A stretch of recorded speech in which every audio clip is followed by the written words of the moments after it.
Hey, welcome to the Dad on Arrival podcast. I'm Stefan. It is my great pleasure to introduce you to my good friend Chris Podergois, guy I played hockey with for a lot of years, a guy that we've swapped many stories with, had many good laughs with, and today we are going to be talking about dating as a single dad. Are you up for this? I'm up for it. You're the only man I would trust with this conversation, as a matter of fact. I hope I have enough experience. Well, yeah, and let's set it up. First question I want to ask you, your favorite part of being a dad so far in your life? I think it'll change from year to year, but you know that time when you go to pick up your child and they just run and come and grab you and just hug on you like no other? Yeah. It's the best feeling you could ever possibly have. Well, now he's almost 13, and he'll come out of his bedroom playing his video game or come home from playing hockey, and he does the same thing. It's still happening. It's still happening as a 13-year-old boy, and he comes and he holds on to me and he sits there and I'll tell him I love you, and he says every time, I love you more.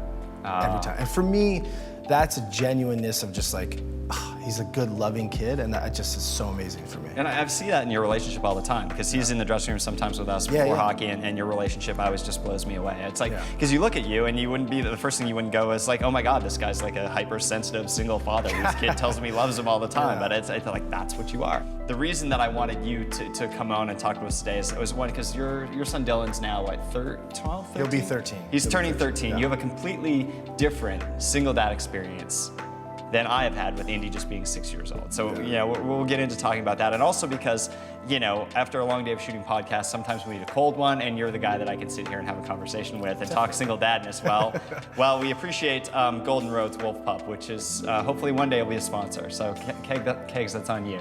You just like making Wolf Pup a sponsor, exactly. All right, let's get into it. Your single dad world, in as general terms as you can give me, what's that experience been like for you so far? I'm in a couple words. Difficult, fun, spontaneity. Right. I mean, there's so many things you could do as a single dad that you would never think, as far as the one-on-one time, just the genuineness of having you and your child together when it's just you and them, right, is just something you can't get away from. It's true. And then there's times where you're out with friends on the weekend where you're not with your child, and it's, hey, let's go to Mammoth for the weekend, or hey, let's go to Vegas, or hey, let's jump on a plane and go to Cabo. Sorry, I can't have my son next weekend, or I have this responsibility because he has a game or he has a class that we have to go to. And like most of the friends that we have, that they don't have kids, so they don't realize the difficulties and the scheduling aspects of life with kids.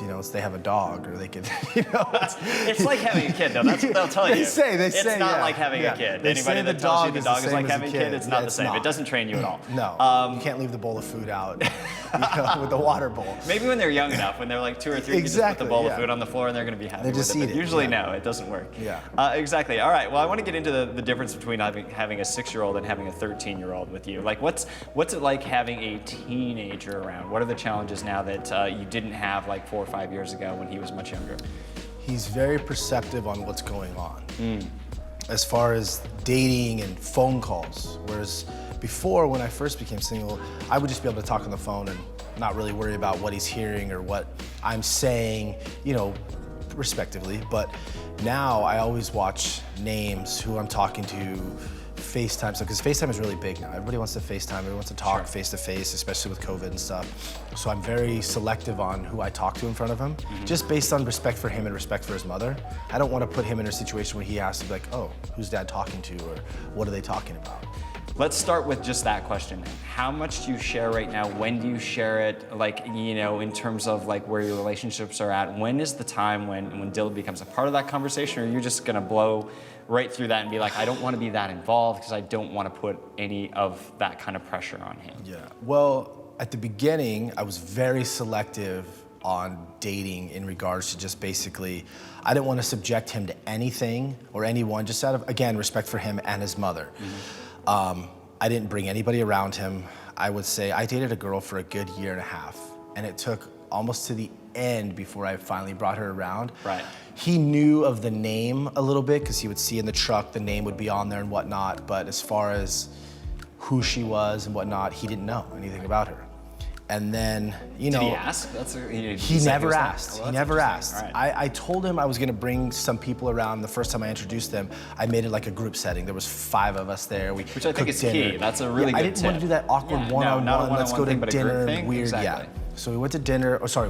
Everybody came to my place. So it was comfortable. It was in his area, his zone, stuff like that. So after that, it was more okay. We'll do a one-on-one deal. We'll kind of do that. We kind of went out to dinner. We kind of, you know, just normal stuff, and it was fine, you know. But I mean, obviously that situation didn't work out.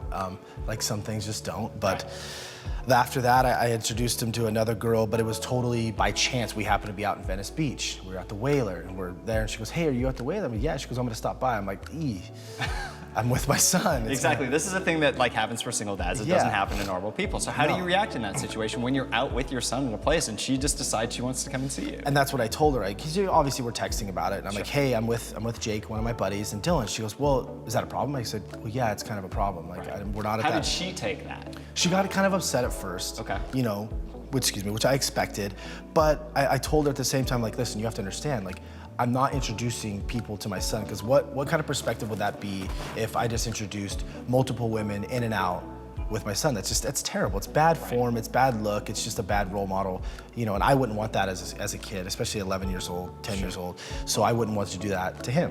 You know, so she goes, "Okay, I understand." She goes, "But I really want to stop by." I'm like, "Okay, fine. You can stop by, but you're sitting on the other side of the table. We're not touching, we're not hugging, we're not, you know, you're just a friend that's You're a stopping friend by. that's stopping by to You say will hi. shake hands and we'll, you know, that's it." You know, and there was an awkward situation where she had said, "Hey, babe," and I was like, and I kind of just looked at her, you know, Right. like, and she kind of looked at me, because he kind of just like, you know, I think it was 11 at the time, or 12, I don't remember, 11. And, you know, so we kind of looked real quick, and I'm like, I kind of brushed it off and stood, you know, but she got it, you know, afterwards. Right.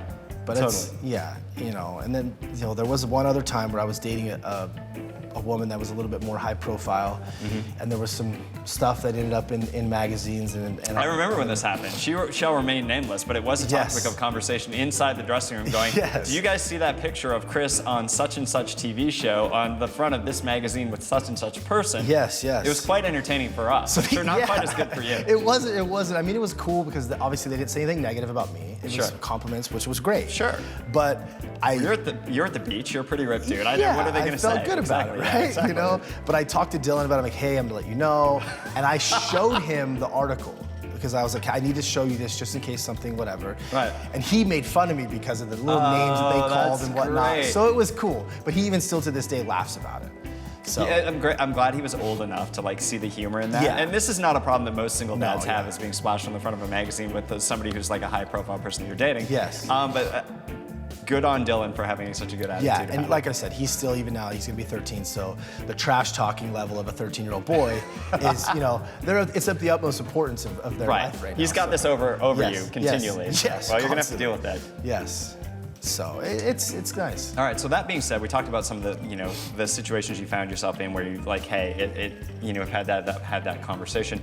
Do you find most women are receptive and understanding to that, or is there, you know, because I can talk about my own experience here and like being in like more, you know, the long-term thing, Yeah. that comes up. It's gonna be a thing, and if that person wants to be in it or doesn't want to be in it, is everything in that scenario. And that's everyone's choice.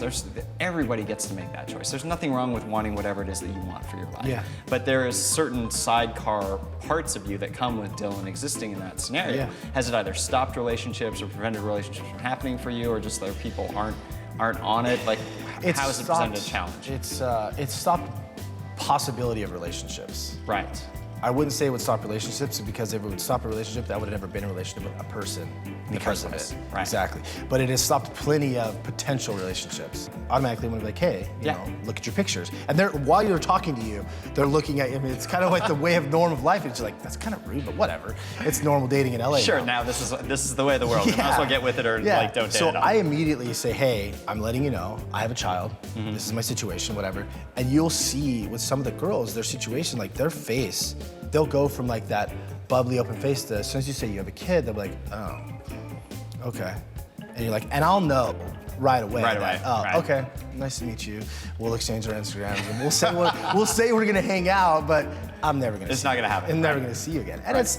it's not. I'm not offended by it. It's sometimes it's frustrating because you could be talking to a girl for most of the night, whatever, and feel like you're hitting it off, and then that comes up and it's like completely standoffish. When I'm 35, almost 36 years old. Right. So I know it's not so much known for LA, but as far as society as a whole, being a middle-aged, mid-30s man, a lot of times you've either A, been married or had kids. Well, you were a fairly young father for LA, let's be honest. Yeah, I mean, extremely, yes. He's already like turning 13 and turning you're 13. only 35. I mean, Yeah. he's 6 and I'm 45. Yeah. So, it's Exactly. like, talk about middle-aged guy with Yeah, a yeah. young child. Exactly, you're still a young guy with like an Exactly, older yeah, kid. yeah. But presents all its own scenarios. for So many different issues that you wouldn't think you'd have to deal with that you really do just because based on age awareness and how, like my dating range is 25 to, my age, 35, 36. Sure, right. But as the longer I've been dating, I've pushed that much higher that I won't go below 30.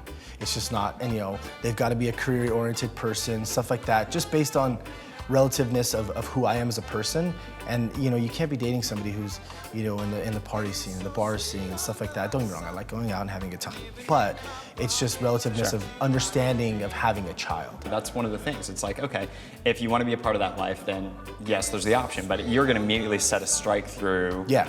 60, 70, 80% of the population out there, that isn't up for that. Yeah. And here's the thing, that's a way of life. They don't It's just- understand it. It's automatically going to happen that way, which is, Yeah. but it comes with a lot, let's be honest. Yeah. There are sacrifices to be made. So say somebody meets you, wants to date you, there are sacrifices to be made for them that are very real in that scenario because Huge. they, say they want to go away with you for a weekend or they want to just call you on a particular night and expect you to be available. You are not 100% there Yeah. all the time. So, 100%. exactly, which makes sense then. It's like you really have to buy into that if you're going to long-term date. So is it Yeah. easier for you than you find in this world in LA just to go out and meet girls and hang out with them for short periods of time or like just go out and have a good time at the bar as opposed to trying to chase a long-term relationship because of the inevitable things that will come up? Yeah, I would say it's definitely easier for more short-term, less, commitment-based relationship. Because also in LA is, everybody waits till they're in their mid to late 30s to settle down anyway. Right. So which is a different realm for me because where I come from, if you're not married and have 2 kids by the time you're, 25, What's wrong with you? what's wrong with you? Yeah, Something's exactly. wrong, you're crazy, there's issues, like what's Sure. going on? Like, I had a kid at 22, obviously, whatever, but it's just not normal. But here, it's the opposite. It's the, you don't have a kid before 30. You don't have a marriage or settle down before 35. It's just, 30 to 35, it's kind of the norm. But it's not, it's definitely easier to do the casual situation. Right. But with that being said, I'm not necessarily the casual guy. I am the casual in certain situations, but I like. Let's put it this way: you're Yeah. more of the casual guy than I'm the casual guy. We can both agree on that. 100%. We're the black there's, and white. There's of no this, like, difference. yeah, There's no exactly. difference in that. Exactly. Definitely, I'm more casual based than you are, and I like casual. It's nice. It's fun. It's exciting. You're meeting new people. Sure. And in LA, And sometimes I'm jealous of casual. I'll be like bluntly honest. You'll come in and be like, "Hey, you should see this girl that I just met," and I'm like, "Oh my God, what am I doing just by myself, hanging out at home when Chris is out there having casual fun with people?" And the thing is, in LA, I feel that there's more women than men, and I feel that there's less decent men than women. Most of the guys, it's weird, it's strange. I'm not saying I'm any better than the next, because I'm not at all. But there's a lot of these guys out there, and you hear from the girl's perspective. That's the only way I know is because Sure. of what the women say. It's hard to find a good guy. They're disrespectful. They don't know how to open a chair. They don't, I don't want to say paying for a meal, but paying for a meal, opening a car door. Just general kind of the classic conversation. gentleman. Yeah, the Yeah. classic gentleman. What is the term for it? I don't remember. Chivalry. Chivalry. Yes, Thanks, chivalry. chivalry, Yes, they say chivalry is dead, but it's really not. It's just a lost art because the way that life is in LA, it's always a hustle and bustle. Everybody's struggling to get ahead, and who has the upper hand in the dating realm of it's the game of who wants more, you or me. Right. Do I want you more than you want me, or do you want me more than I want you? And I feel like it's always that game. And Wouldn't it be nice to just like get an even split on that yeah, every once in a while? Hey, if I'm into you, I'm into you. Right. And if I'm not, I'm not. But I'll give you credit. You're very honest about that, and I think I that am. women really really appreciate it. So when like we've been out and hanging out, I feel like I'm like, why he's you connect so easily, but I think it's because of your honesty when it comes down to like you're very much like, hey, I really you'll say how you feel. And I think it's appreciated. And I think if everybody was that way, in regards like, hey, if I'm into you, you're gonna know it. Right. And if I'm not, you're gonna know it. If I just want something casual, you're gonna know it. You know, but I mean, there's been times where I've went into in a situation where I've been like, oh my God, this girl's like, she's incredible. Like she's like blown me away, knocked me off my feet, whatever the term is. And I go full in, and what happens? Right. I think you're a little bit too much. It's too fast. Do you think that's a cover for the fact they don't want to be involved with somebody who has a child? Maybe. Probably more than that than not, because I feel like, or it's just not a mutual feeling. Because if they were the same way, they would be into it. Well, yeah. There's things that come with that. I'm pretty real in respect of like, I know what, I could read a feeling of how it is and how it's not. Right. But sometimes you don't want to believe it, So we tell our mind what we want it to believe. Exactly. All right, so let's get into some advice for like, the Dad on Arrival audience, single dads that are out there. As a guy that's been out there dating for a good 6 years with a child, tips and tricks, your number one tip for guys out there.